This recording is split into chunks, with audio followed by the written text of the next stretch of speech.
single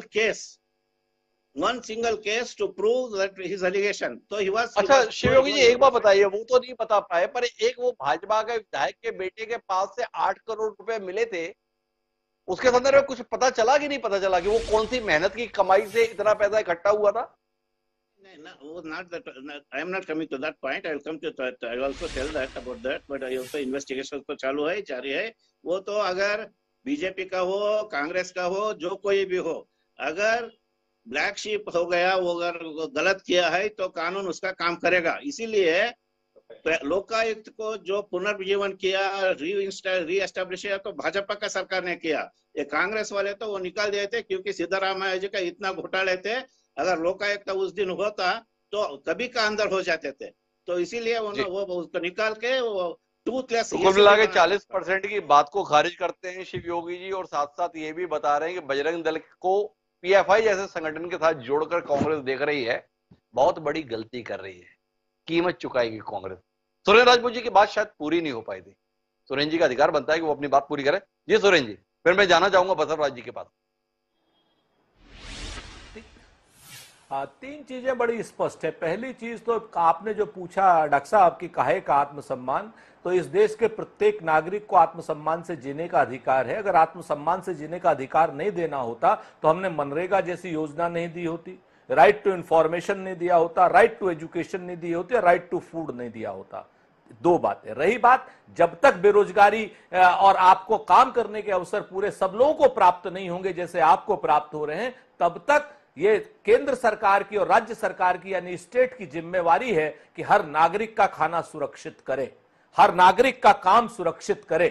तो जब तक ये नहीं होता है, आप जैसी और हमारे जैसी नौकरियां नहीं मिलती है लोगों को, या काम करने का अधिकार नहीं मिलता, तो उनको इस तरीके का सहयोग सरकार का देना नैतिक कर्तव्य है. इस चीज को समझ लीजिए, और ये बात जितनी जल्दी हो उतना बेहतर है. नंबर एक. नंबर दो, अभी इन्होंने बजरंग दल की बात करी, तो इनका मैं बता देता हूं आपको. अभी बजरंग दल का जो एक्टिविटी है, एक दलित युवक की हत्या करी बजरंग दल ने.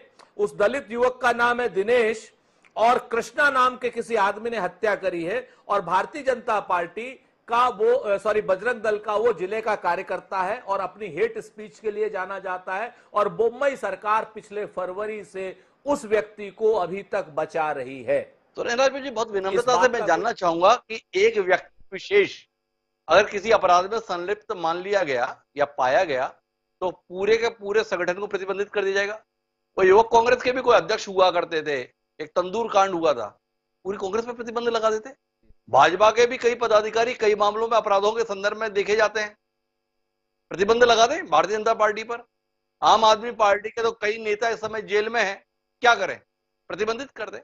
एक उदाहरण के साथ में आप बजरंग दल पे प्रतिबंध लगाने का ऐलान कर दिए.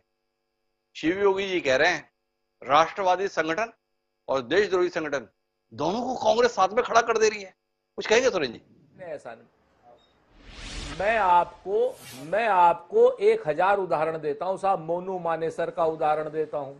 जहां जहां गौ हत्या के नाम पर गौ गुंडे लोगों को मार रहे हैं, सामूहिक हत्याएं कर रहे हैं, समूह में भीड़ तंत्र का इस्तेमाल करके जहां जहां पर गौकशी के नाम पर लोगों को मार रहे हैं, पूरे देश में कम से कम नहीं 1000 से ज्यादा उदाहरण हैं, जिसकी वजह से परफेक्ट केस बनता है.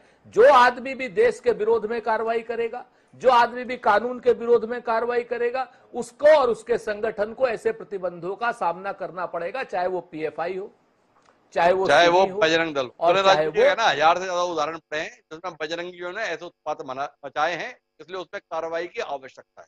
बहरहाल मैं आना चाहता हूं बसवराज मुतिगौडर जी के पास. बसवराज जी, बड़ी आलोचना आपकी की जाती थी बाकी राजनीतिक दलों के द्वारा. ये बंदर बांट करने वाले लोग, ये बांट बांट कर वोट हासिल करने वाले लोग, ये देश को पता नहीं क्यों रह जाने वाले लोग, देख रहे हैं कि लोग अब आपको पूजा छोड़ने के लिए बेताब है. आप जो देते हैं उससे ज्यादा वो ये देंगे.